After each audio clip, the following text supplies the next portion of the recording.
Voice of God క్లుప్త ధ్యానాలు ఆలకిస్తున్న వారందరికీ దేవుని నామం పేరిట శుభాలు వందనాలు. ధ్యాన వాక్యం కొరింథీ మొదటి పత్రిక 1వ అధ్యాయము 24వ వచనం. క్రీస్తు దేవుని జ్ఞానం, Christ the wisdom of God. మానవ జ్ఞానం మనుషుల దగ్గర దొరికిద్ది, దేవుని జ్ఞానం క్రీస్తు వద్ద దొరికిద్ది. కారణం ఆయనే దైవ కుమారుడై ఉన్నాడు గనక. సహజంగా మనం ఎవరితో సహవాసం చేస్తే వారి వలె అవుతాం. జ్ఞానులతో సహవాసం చేసినవాడు జ్ఞాని అవుతాడు. మూర్ఖ చిత్తునితో సహవాసము చేసినవాడు మూర్ఖుడు అవుతాడు. క్రీస్తు సహవాసంలో ఉన్న వ్యక్తి దైవ జ్ఞానంలో వర్ధిల్లుతాడు. భూమిపై అన్ని జ్ఞానాలు దొరుకుతాయి, కానీ దైవ జ్ఞానం క్రీస్తు దగ్గర మాత్రమే దొరికిద్ది. మన కొరకు జన్మించిన క్రీస్తుని ఎవరైతే మనస్ఫూర్తిగా అనుసరిస్తారో అట్టివారు దైవ జ్ఞానంతో నింపబడతారు.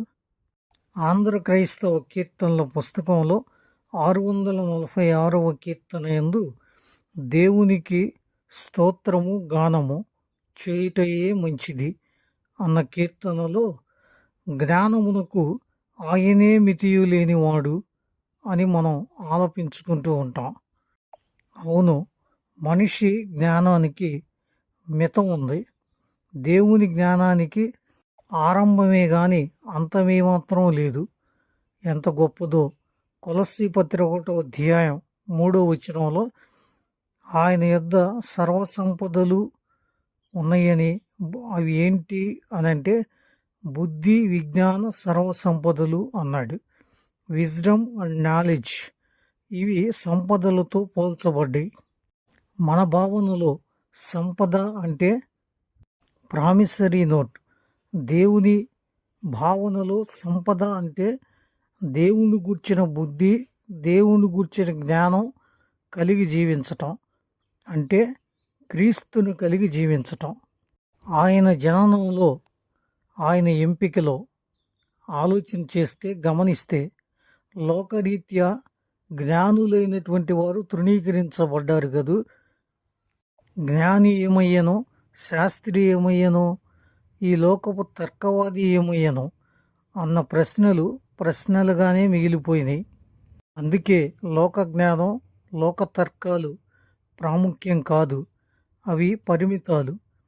కానీ క్రీస్తు అనేటువంటి జ్ఞానం నేర్చుకుంటే క్రీస్తు దగ్గరకు చేరగలుగుతాం, ఆయనతో ఉండగలుగుతాం. ఈ లోకంలో దైవ జ్ఞానం అంటే క్రీస్తే కనుక ఆ క్రీస్తుని గురించి నేర్చుకుందాం. కుటుంబ సభ్యులకి నేర్పిద్దాం, పిల్లలకు నేర్పిద్దాం. నిండు అర్థవంతంగా క్రీస్తుని ఆరాధిస్తూ ముందుకు నడుద్దాం. God bless these words. God bless you all. Thank you.